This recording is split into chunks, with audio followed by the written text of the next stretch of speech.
है।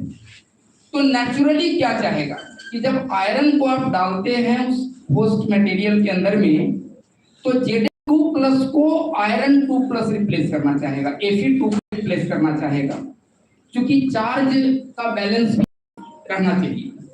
कोई भी मटेरियल अगर उसके अंदर में वो चार्ज्ड हो जाएगा तो वो लो एनर्जी स्टेट में नहीं रह पाएगा और अपने आप को न्यूट्रलाइज करना चाहेगा। तो जब हमने 1% आयरन की डोपिंग किया तो लैटिस पैरामीटर घटा है, आगे हमने उसका टेबल दिया हुआ है, उसमें लैटिस पैरामीटर डिक्रीज किया है। 2% से 4% डोपिंग जब करते हैं तो लैटिस पैरामीटर फिर बढ़ करके, और जो नॉर्मल जेडेनो में जिस ऑर्डर का लैटिस पैरामीटर होता है उसमें A बराबर B होता है और C उससे डिफरेंट होता है, उसके आसपास चला गया है। और 5% में जाकर के थोड़ा सा सिग्नेचर और बदला है, लेकिन मोटा मोटी प्योर जेडेनो जैसा है वो। और जो स्ट्रेन का फीचर है, शुरू में स्ट्रेन इंक्रीज कर रहा है, ये देखिए इसमें शुरू में स्ट्रेन इंक्रीज कर रहा है, बाद में घटने का ट्रेंड लिया है और ज्यादा घटता है, लगभग कांस्टेंट है, लेकिन 4 से 5% पर जाते हैं तो स्ट्रेन एब्रप्टली फिर से इंक्रीज करता है। तो इसको हम लोगों ने बहुत सारा लिटरेचर रिव्यू किया, लेकिन इस बात का कहीं पर एक्सप्लेनेशन मिल नहीं रहा था। बाद में हम लोगों ने जब इसका एक्सपीएस किया तो एक्सपीएस ने बताया, एक्सरे फोटो इलेक्ट्रॉन स्पेक्ट्रोस्कोपी जब हम लोगों ने किया तो उसने बताया कि आपके मटेरियल के अंदर में आयरन जो है वो 2+ और 3+ मिक्स ऑक्सीडेशन स्टेट में प्रेजेंट है। Fe2+ भी है और Fe3+ भी है। अब Fe3+ का जो आयनिक रेडियस है वो Zn2+ से कम है, और Fe2+ का जो आयनिक रेडियस है वो Zn2+ से स्लाइटली ज्यादा है, लेकिन उसके आसपास का 74 नैनोमीटर, 76 नैनोमीटर और 64 नैनोमीटर पिकोमीटर, ऐसा मामला है।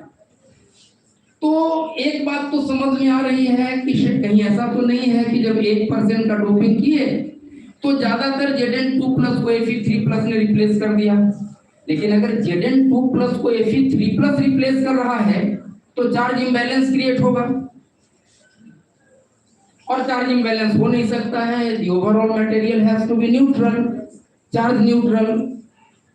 तो फिर कुछ हम लोगों ने उसमें इस तरह का एक्सप्लेनेशन देने की कोशिश किया है कि Zn2+ को मिक्स्ड आयन स्टेट में आयरन रिप्लेस किया है, Fe2+ भी गया है और Fe3+ भी गया है, लेकिन जब 1% की डोपिंग है, हम लोगों को एक फिजिकल रिव्यू बी का बहुत अच्छा पेपर मिला, उससे थोड़ा हिंट मिला, पूरा एक्सप्लेनेशन उसके अंदर में भी नहीं था, लेकिन उसको लेकर के हम लोग आगे एक रेफरेंस के रूप में बढ़े कि जब कहीं पर भी Zn2+ को Fe2 जाएगा तो नेचुरली पहले Fe2+, लेकिन उस Fe2+ को जब ऐसा दिखता है कि हमारे आसपास Zn की वैकेंसी है, तब वो Fe3+ में कन्वर्ट करना चाहता है। और अगर एक Fe2+ के पास 3 Zn2+ की वैकेंसी, Zn वैकेंसी दिख रही है, तो एक Fe2+ जो है वो Fe3+ में कन्वर्ट कर जाता है, एक इलेक्ट्रॉन अपना दे देता है वो कंडक्शन बैंड को, और चार्ज न्यूट्रलिटी करने के लिए ऐसा करता है। तो उसको हम लोगों ने ये कहा कि जब 1% की डोपिंग हमने किया है तो Fe3+ का कन्वर्सन ज्यादा हुआ है, और जो भी हमारा मटेरियल सिंथेसिस का मेथड है, केमिकल को-प्रेसिपिटेशन मेथड से हमने मटेरियल सिंथेसाइज करवाया है। धीरज जी किए हैं, यहाँ पर बैठे हुए हैं, बहुत दक्ष हैं मटेरियल बनाने में, दिन भर में पता नहीं कितना ग्राम बना देते हैं। तो आगे मैं उनका तस्वीर भी दिखाने वाला हूँ, सुंदर सा तस्वीर है। तो वो जब 1% की डोपिंग किए हैं तो होता क्या है कि हर जब आप मटेरियल बनाते हैं तो मटेरियल परफेक्ट बनता नहीं है, शायद इस पर भी कल बात हो रही थी। तो बहुत सारे क्रिस्टल इम्परफेक्शंस आते हैं, क्रिस्टल डिफेक्ट्स आती हैं। तो जो भी आपका तरीका है, मटेरियल सिंथेसिस का पैरामीटर हमारा फिक्स्ड है, चाहे हम 1% डोप कर रहे हैं, 2% कर रहे हैं, 3% कर रहे हैं, 5% कर रहे हैं, बाकी सारे पैरामीटर्स एक जैसे रखे गए। तो जो क्रिस्टल डिफेक्ट के जेनरेट होने का ट्रेंड होगा वो भी एक जैसा होगा। तो जितनी जिंक की वैकेंसीज क्रिएट हो रही है हमारे मटेरियल के अंदर में, मान लीजिए कि हर 100 जिंक में 2 जिंक की वैकेंसी क्रिएट हो रही है, तो ये ट्रेंड मेंटेन रहेगा, उतना % जिंक की वैकेंसी हमारे मटेरियल के अंदर में आएगी ही आएगी। अब क्या है कि अब हम आयरन का डोपिंग करना शुरू किए, तो जिंक का पॉपुलेशन घटना शुरू हुआ और आयरन का पॉपुलेशन बढ़ना शुरू हुआ। तो जब ओवरऑल जिंक घटेगा तो उसके प्रोपोर्शन में उसकी वैकेंसीज की तादाद भी घटेगी, और जब वैकेंसीज की तादाद घटेगी तो Fe2+ का Fe3+ में कन्वर्सन का प्रोबेबिलिटी भी घटेगा। तो 1% जब हम डोप किए हैं उसमें जिंक की वैकेंसी काफी ज्यादा है, उसमें Fe2+ के Fe3+ में कन्वर्सन की प्रोबेबिलिटी बहुत हाई है। तो 1% वाले मटेरियल में Fe3+ ज्यादा गया और Fe3+ का जो आयनिक रेडियस है वो टेट्राहेड्रल कोऑर्डिनेशन में वो Zn2+ से काफी कम है, 64 पिकोमीटर और 78 पिकोमीटर का मामला है। तो उसने लैटिस पैरामीटर को श्रिंक करवा दिया, टेंसाइल स्ट्रेन डेवलप किया मटेरियल के अंदर में, इसलिए स्ट्रेन काफी बढ़ा है। शुरू में आप उस फीचर को देख रहे थे, और जैसे ही आयरन की डोपिंग हम बढ़ाते हैं तो जिंक की वैकेंसीज घटनी शुरू होती है, क्योंकि ओवरऑल जिंक घटना शुरू हो जाता है। तो Fe2+ का Fe3+ में कन्वर्जन घटता है, Fe2+ का प्रोपोर्शन बढ़ जाता है दोनों, लेकिन वो दोनों का एवरेज आउट इफेक्ट हमें मिलता है। तो एक लैटिस पैरामीटर को घटाना चाह रहा है और एक बढ़ाना चाह रहा है, और उसका एवरेज आउट इफेक्ट जब मिलता है तो मोटा मोटी हमारा जो लैटिस पैरामीटर है वो प्योर ZNO के अंदर में जैसा रहता है उस ऑर्डर का लैटिस पैरामीटर हमारा मिला। और 5% के आसपास आकर के जब 4% से 5% पे जाते हैं, देखिए नेचुरल टेंडेंसी क्या होगी, 2+ वैलेंसी को 2+ वैलेंसी रिप्लेस करना चाहेगा। तो जब आप 1% से ज्यादा में जाते हैं तो क्रिस्टल रिलैक्स करता है, इसलिए रिलैक्स करता है कि उसको जो चाहिए था वो मिल रहा है, क्योंकि जिंक की वैकेंसी घट रही है। तो जब Fe2+ जाता है तो क्रिस्टल में रिलैक्सेशन होता है, उस रिलैक्सेशन के कारण से स्ट्रेन घटता है, और 4% तक स्ट्रेन लगातार घटने का ट्रेंड किया। स्लोप अलग अलग है, घटने का रेट अलग अलग है, इसलिए कि वैकेंसी का जो रिकवरी हो रहा है वो अलग अलग रेट से हो रहा है, लेकिन ओवरऑल स्ट्रेन घटा है। और 4% से 5% में जब हम जा रहे हैं तो एक एब्रप्ट राइज फिर से स्ट्रेन का हो जाता है। तो वहां पर हम लोगों ने एक वाइल्ड गेस मारा है इनके पेपर में कि शायद अब ये थ्रेशोल्ड वैल्यू आ गया सॉल्युबिलिटी का, क्योंकि हम 5% के आगे गए नहीं, लेकिन अगर आगे जाते तो सेकेंडरी फेजेस बनने वाले थे, कुछ और चीजें क्रिएट होने वाली थी, और वो सॉल्युबिलिटी लिमिट को आ रहा है। अब एक्स्ट्रा Fe को एक्सेप्ट करने के लिए हमारा होस्ट तैयार नहीं है, और इसलिए फिर से स्ट्रेस बढ़ रहा है हमारे क्रिस्टल लैटिस के अंदर में, और उसने स्ट्रेन को इनहैंस करवा दिया। तो इसको फिर हम लोगों ने कंफर्म किया है, काफी एग्जॉस्टिव स्टडी मिस्टर धीरज कुमार ने किया है। 20-20 दिन जाकर के इंदौर रहे हैं, 25-25 दिन इंदौर रहे हैं। एक बार ये गए तो इन्होंने कहा कि लौटेंगे ही नहीं जब तक सारा मेरा कैरेक्टराइजेशन नहीं हो जाएगा। इनका टिकट पैक भी करके मुझे कंफर्म करवाना पड़ा था। तो ये लैटिस पैरामीटर स्ट्रेन वगैरह का ये है। उसके बाद हम लोगों ने रमन किया, रमन ने भी उन चीजों को कंफर्म किया। यहाँ भी एक फेज ट्रांजिशन का सिग्नेचर हम लोगों को मिल रहा है, और 435 पर सेंटीमीटर के आसपास का जो है वो ZnO वाइब्रेशन को दिखा रहा है। अब रमन और FTIR दोनों क्यों करते हैं, ये भी एक सवाल है कि भाई दोनों चीजें जो हैं वो वाइब्रेशनल स्पेक्ट्रोस्कोपी है, आप रमन भी कर रहे हो FTIR भी कर रहे हो, क्यों कर रहे हो? तो वो डबल कंफर्मेशन है। रमन जो है वो पोलराइजेबिलिटी जहां पर चेंज करती है उस सिग्नेचर को लेता है, और जहां पर पोलराइजेबिलिटी नहीं चेंज करती उस सिग्नेचर को FTIR देता है, क्योंकि इंफ्रारेड एक्टिव है। तो दोनों से हम कंफर्म करते हैं कि हमारे जो फंक्शनल ग्रुप्स हैं या जो वाइब्रेशन का नेचर जो हम प्रेडिक्ट करने वाले हैं, ट्रांसवर्स वाइब्रेशन हो रहा है, लॉन्गिट्यूडनल वाइब्रेशन हो रहा है, कौन सा मोड है, क्या पोलराइजेबिलिटी चेंज कर रही है, उसका इमीडिएट इन्वायरमेंट कैसा है, रमन और FTIR दोनों करते हैं तो उसे भी पता चलता है कि क्या जो हम कह रहे हैं कि यहाँ जिंक को हटा करके वहां आयरन गया तो उसके साथ टेट्राहेड्रल कोऑर्डिनेशन में कहाँ जिंक होना चाहिए, कहाँ ऑक्सीजन होना चाहिए, ये चीज मेंटेन है कि नहीं, वो स्टोइकियोमेट्री मेंटेन है कि नहीं, ये अगर दोनों चीजें आप कर लेते हैं तो दोनों को मिलाकर के आप एक्स्ट्रा कंफर्मेशन करते हैं और आप क्लेम कर सकते हैं कि yes we have synthesized our material very well. तो हम लोगों ने FTIR किया, उसकी इन चीजों को हमने आगे कुछ लिखा नहीं है, सिर्फ ग्राफ डाला है, वजह आपको पता है। ये एक्सरे फोटो इलेक्ट्रॉन स्पेक्ट्रोस्कोपी है। ऐसे एक फोटो दिखाएंगे क्योंकि हमको फलादी जी ने कहा था 10 मिनट में कंक्लूड करने, 10 मिनट तो मैं कब का एक्सीड कर गया होऊंगा। ये स्कैनिंग इलेक्ट्रॉन माइक्रोस्कोपी है और इसने भी एक बहुत अच्छा फीचर दिया है। आप देख रहे हैं कि शुरू में वो अनडोप्ड है A वाला, और उसके बाद B में 1% की डोपिंग है, C में 4% की डोपिंग है और D में 5% की डोपिंग है। और 5% की डोपिंग आते आते आप देख सकते हैं कि इसको अर्थवर्म लाइक ट्रायंगुलेटेड स्ट्रक्चर बोलते हैं हम लोग लिटरेचर में।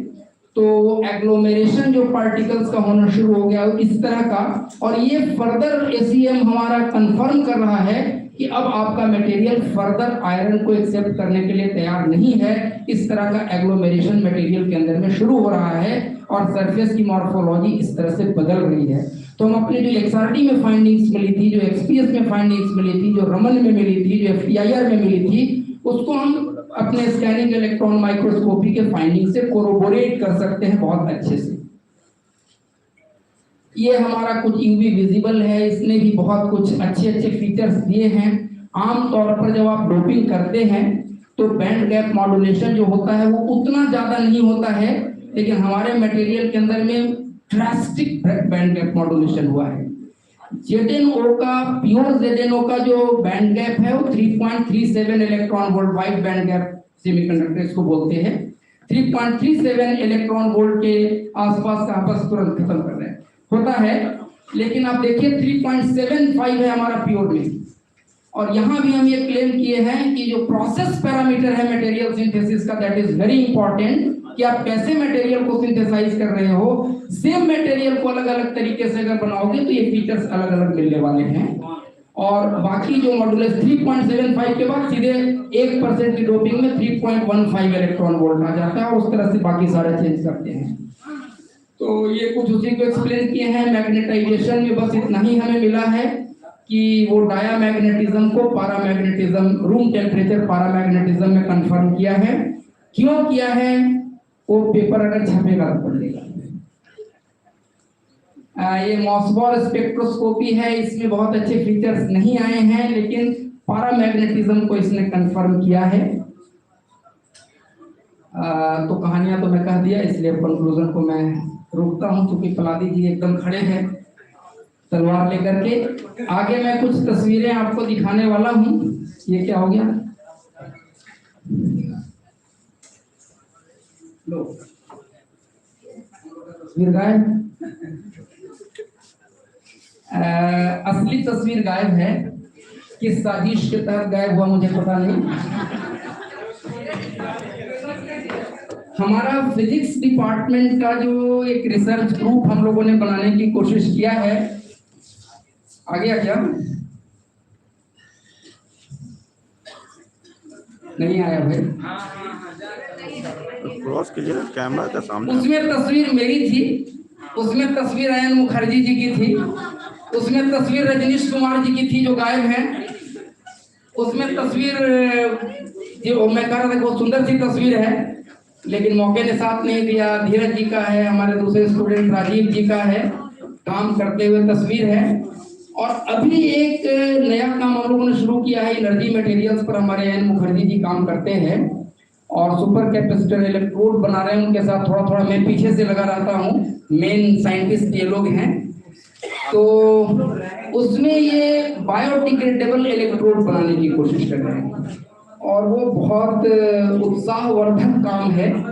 उसमें ये चाह ये रहे हैं कि कुछ हम ऐसा बायोडिग्रेडेबल इलेक्ट्रोड बनाएं जिसमें कुछ बैक्टीरियल इंटरवेंशन करवा करके और वो खुद डिग्रेड हो जाए। जब उसको डिस्पोज ऑफ किया जाए तो वो खुद से डिग्रेड हो जाए बैक्टीरियल इंटरवेंशन के द्वारा।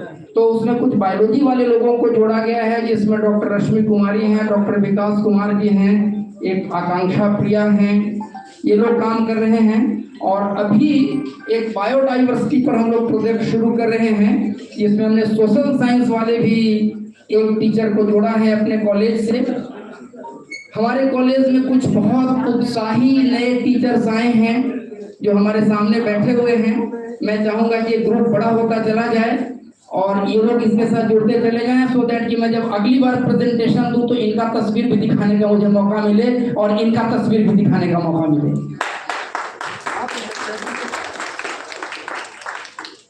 हम लोगों ने कुछ प्रयास करके college of commerce arts and science के अंदर में, कोई आदमी हमारे कॉलेज का नाम सही नहीं बोलता है, मुझे बहुत दुख होता है सुन करके। कैसे बेचारा बोलेगा, इतना बड़ा नाम है। तो ये हमारे कुछ कोलैबोरेशंस हैं और हम लोगों ने एक मॉडरेट रिसर्च फैसिलिटी अपने कॉलेज के अंदर डेवलप करवाने की कोशिश किया है और अब प्रेजेंटेबल फैसिलिटी डेवलप हो गया है। You all are most welcome to visit our lab.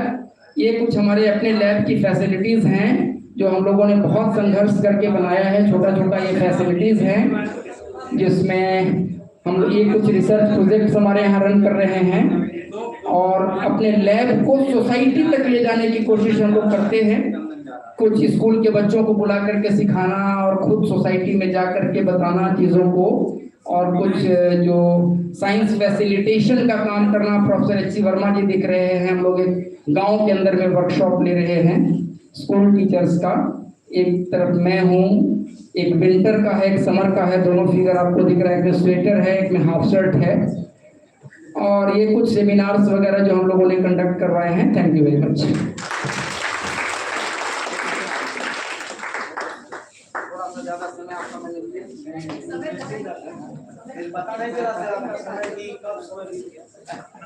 Thank you sir. किसी को कुछ अभी सर से डिस्कशन करना है तो कर लीजिए। 2 मिनट हैं, बाद में करेंगे। सब कॉलेज ऑफ कॉमर्स में करना चाह रहे हैं फैसिलिटीज को देखते हुए।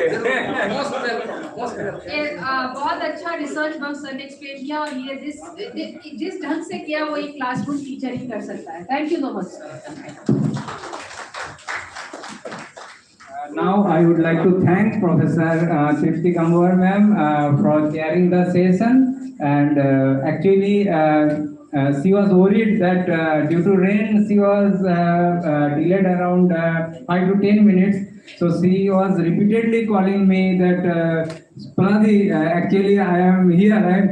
I told ma'am, don't worry, just come. I am delaying the session. After you coming here, we will start the session. So thank you very much, ma'am, to coming here and joining us. Thank you so much. Now we will move to the seminar hall 2 one by one. After the chief guest will arrive there, that seminar hall 2 we will have valedictory session. After valedictory session, we will distribute your certificate. Thank you so much. सबसे ऊपर, और उसका corridor बहुत narrow है, थोड़ा बैठिएगा क्योंकि पहले जो सर लोग हैं उनको हम ये यहाँ से लेके जाएंगे। पीछे पीछे आइए प्लीज सर, प्लीज।